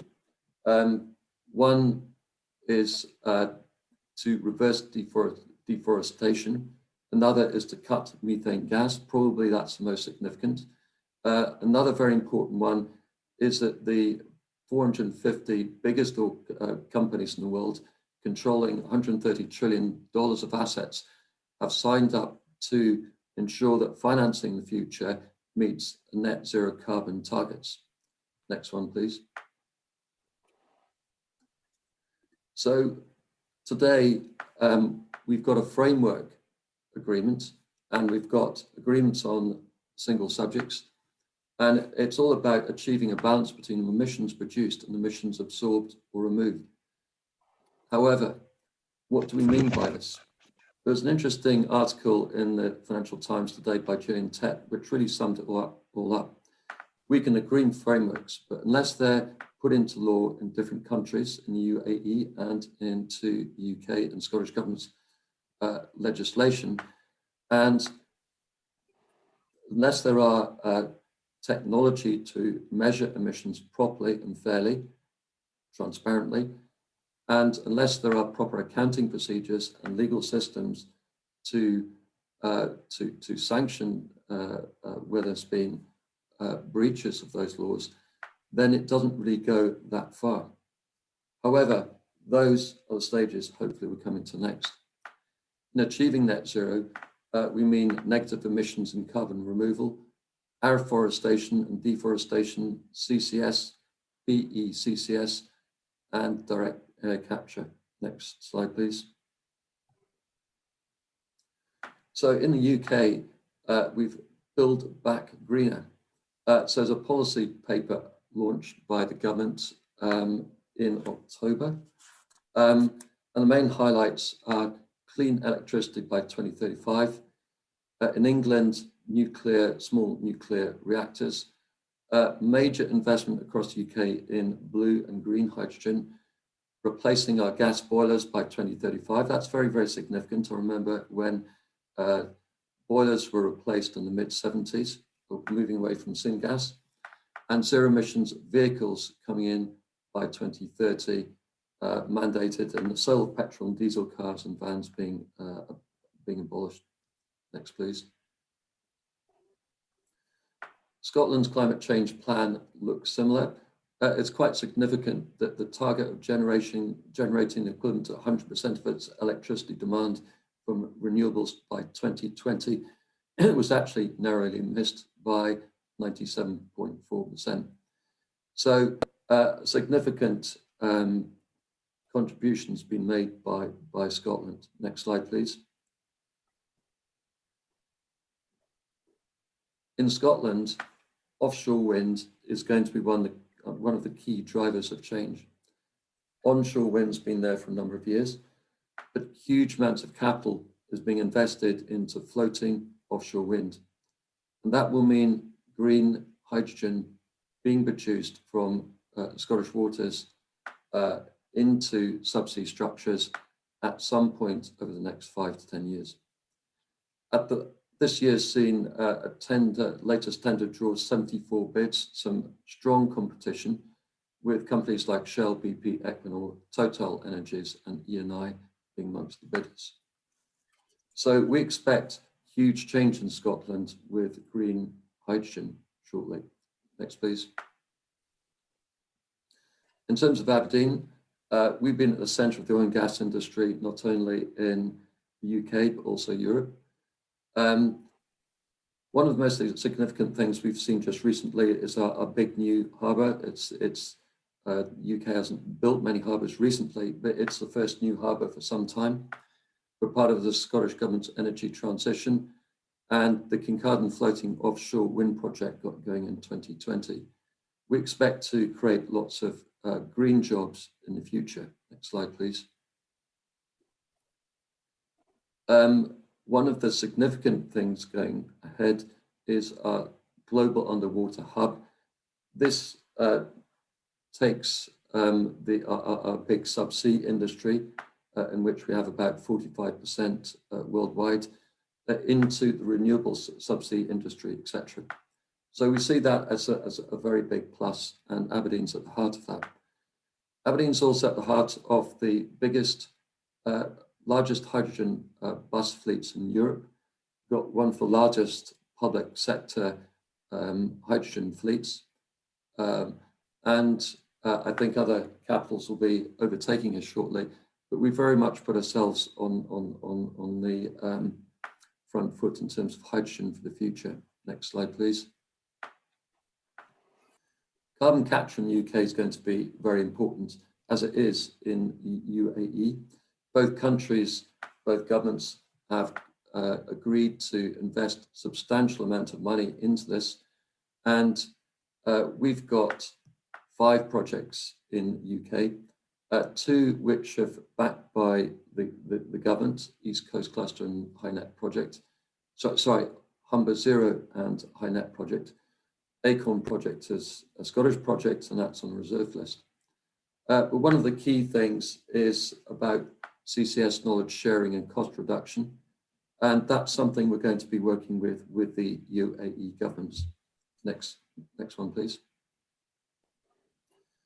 While the Acorn project is on the UK government's reserve list, in fact, substantial amounts of money have been committed, and we expect this to go through.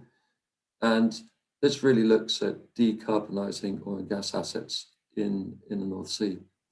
So we expect that to come live on stream in the next short while and develop brand new technology out of it. Next, please. In terms of the UAE, UK and UAE have signed a 10 billion investment deal in clean energy and infrastructure, deepening their trade and investment ties. UAE will invest 10 billion into the UK over the next 5 years when it starts to diversify away from fossil fuels.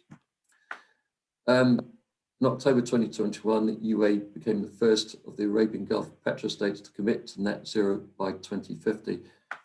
Both the UK, Scotland, and UAE governments are on the same wavelength in terms of their commitments. So UAE is bolstering further investment. Abu Dhabi is home to the world's second largest solar production system in the world. ADNOC has committed entirely to blue hydrogen and green hydrogen, and is working with Total on carbon capture. So I think the key in the future to achieve net zero for UAE countries and for the UK and Scottish governments is monitoring the emissions and reporting on them and transparency in the future. And that's a key to reducing net zero carbon emissions back to 1.5% of pre-industrial levels. So that's what I wanted to say in the weeks of COP26. I hope everyone has a great conference next week. Thank you very much.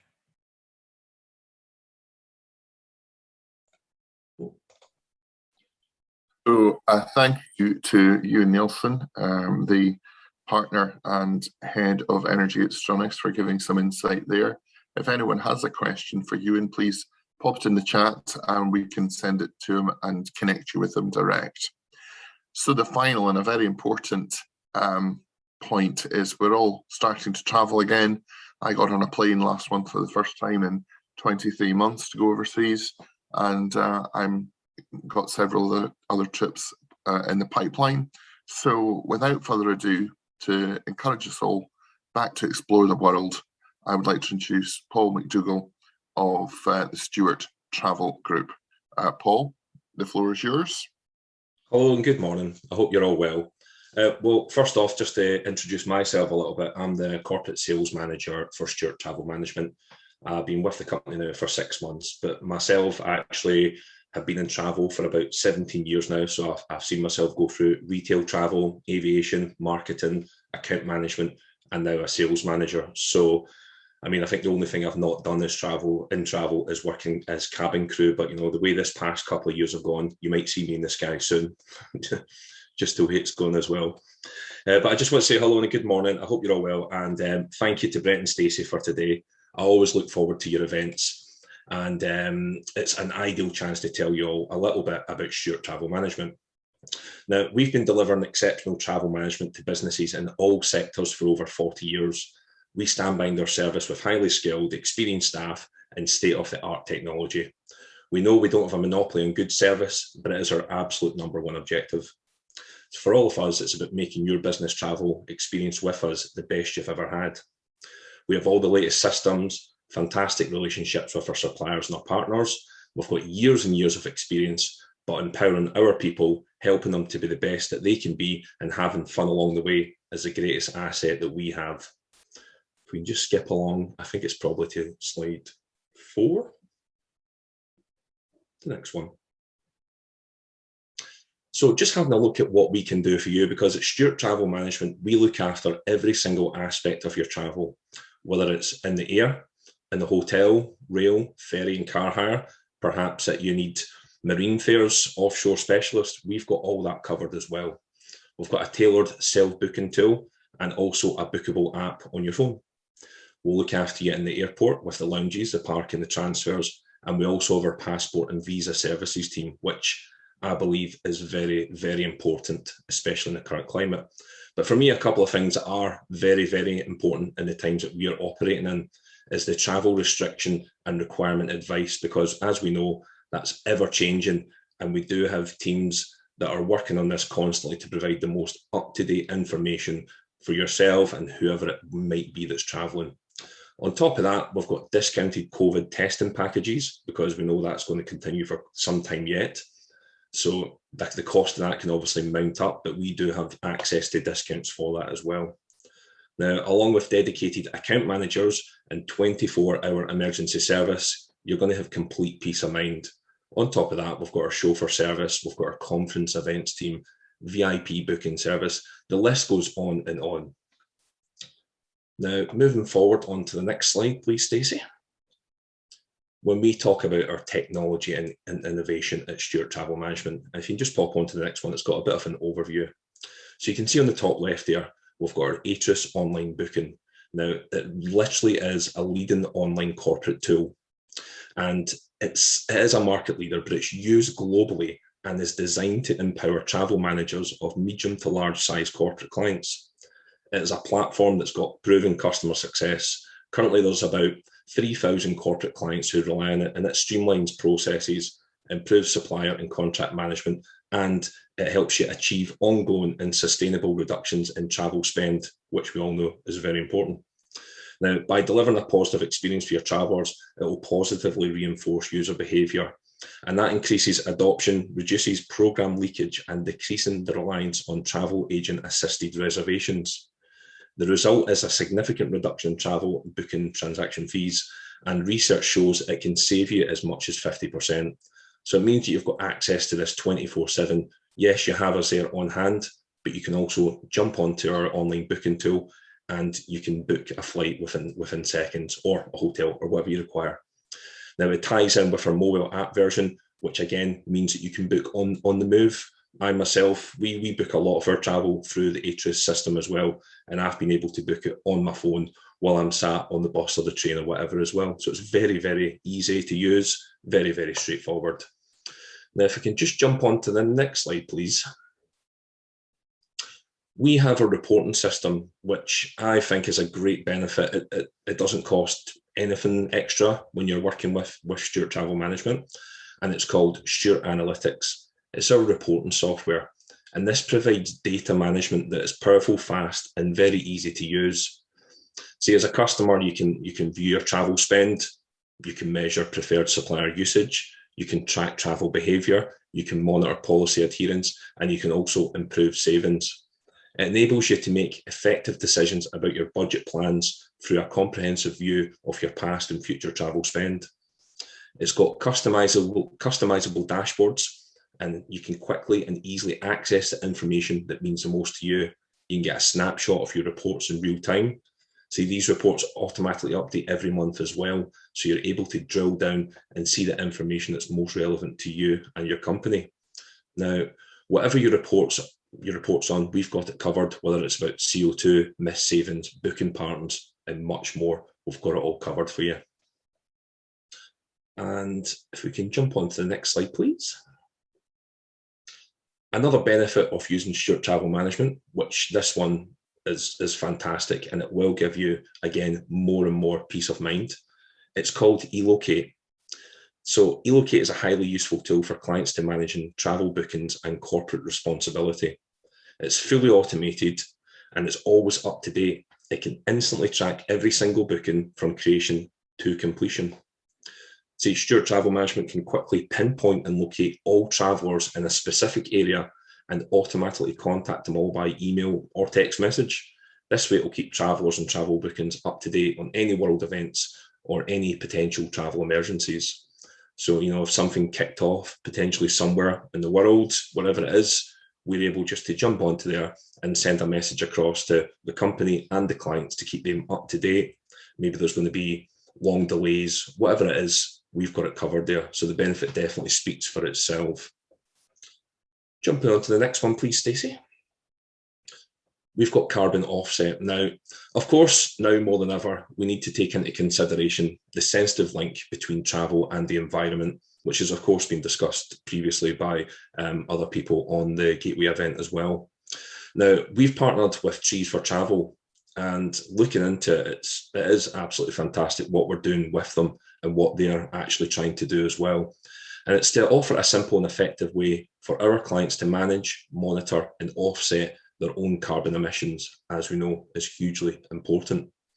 Now, Trees for Travel is part of the World Economic Forum's community-driven initiative, which is led by the United Nations Environment Programme to ensure that the conservation and restoration of 1 trillion trees within this decade.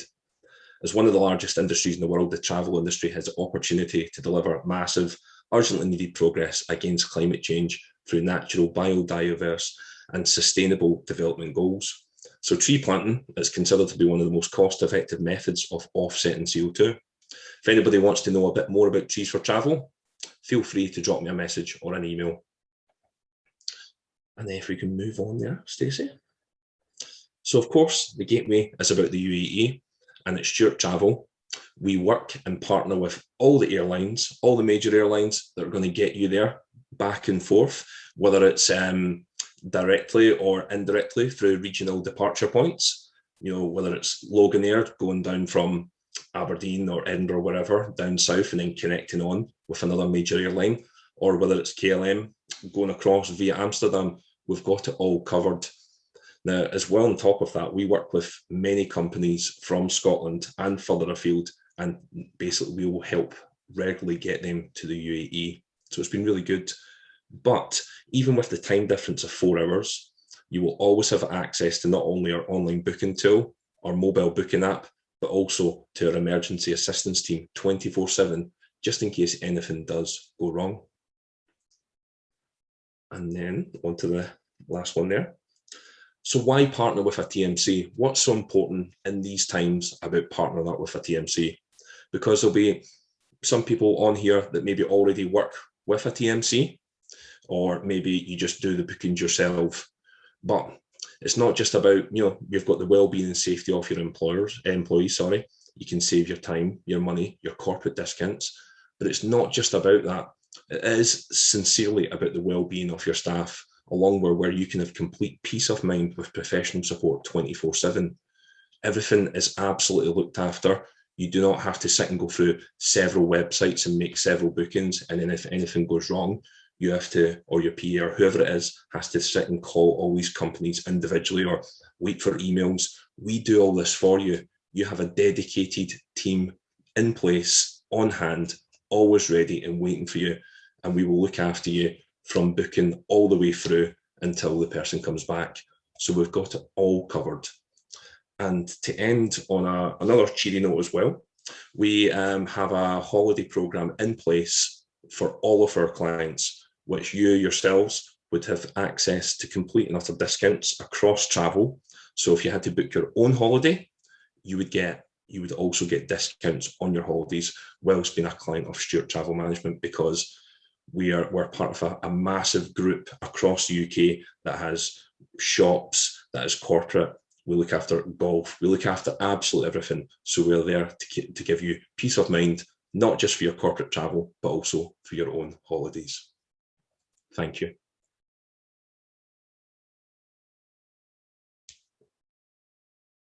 That's me. Thank you very much, Paul. And I think you have whet our appetite for booking that next corporate journey and maybe thinking about if we're doing it in the smartest digital and eco-friendly energy transition way. So I'm sure you're more than happy to chat to anyone about how they've done their travel in the past, present, or in the future. Absolutely. Okay, so without further ado, huge thanks again to all the speakers from today. So we can get on to any questions. I'm just going to quickly finish this last slide. We will be running a full Gateway programme in 2022, and we will be focusing on Houston in March, Norway in June, Guyana in September, UAE in November, and Perth, Australia in December, plus a few other surprises along the way that we will develop. But certainly the core gateways will all happen in 2022. Thank you, Stacey. So I think the next slide, Stacey, is questions. And if you've got any questions, pop them in the chat and we will do our best to get through them. No. So we did have a couple of questions. We have run over, and some of the presenters have had to leave. And I think some of the people asked the questions. So what I think might be the best bet, unless anybody's got a question now, is I can put all questions to the presenters and I will include them in either the follow-up material, well, I will, in the follow-up material, plus I can post them in the Granite PR LinkedIn page. So if you follow the Granite PR LinkedIn page, I'm going to post the link to the video and the questions in there, any extra questions, and I'll put any answers in there as well, Brett. I think that might be the best bet. And if anybody wants to connect with Brett and myself, we're easy to find on LinkedIn, our names as they are on our pictures, and you can direct anything extra. But should we have a quick look if there's one or two that can be answered now? Is anybody, or they could unmute themselves and ask a question. We've got a couple of minutes. Yeah. I have had one person that's a general question asking if the slides will be available. I have to make sure that presenters are happy with me sharing slides, but I will be sharing the video. So regardless, you'll be able to watch it again on playback. Yes, and I know I've had the same question, a few people that maybe have caught some of it, but not all of it. So just a reminder, as Stacey says, the event will be available in full on playback version. And we do often get asked for the presentations, and we obviously always check with the presenter as a courtesy. Okay. Okay. I think a lot of people are saying thank you and thanks for a great event. A couple of the questions that did come up are fairly specific to some presenters that had to go, so I think I'll get those answered and follow up with it in the material and on the page. I think might be the best bet. Yes, I think so. Well, a huge thank you to everyone for attending the 3rd annual UAE Gateway, and we're very grateful for everyone that gave up their time. And thank you to our fabulous speakers today for sharing their knowledge and insight. And thank you to my team, Leslie and Stacey, for all your help in making this happen.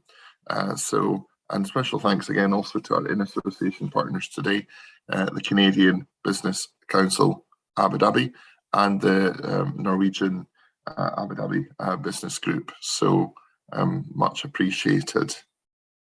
Okay, Stacey, I think without further ado, we will wish everyone in the UK a good morning and everyone in the UAE a very good afternoon. And thank you all very much for your time, and hope to see you at a future Gateway. Thank you, everybody. Bye.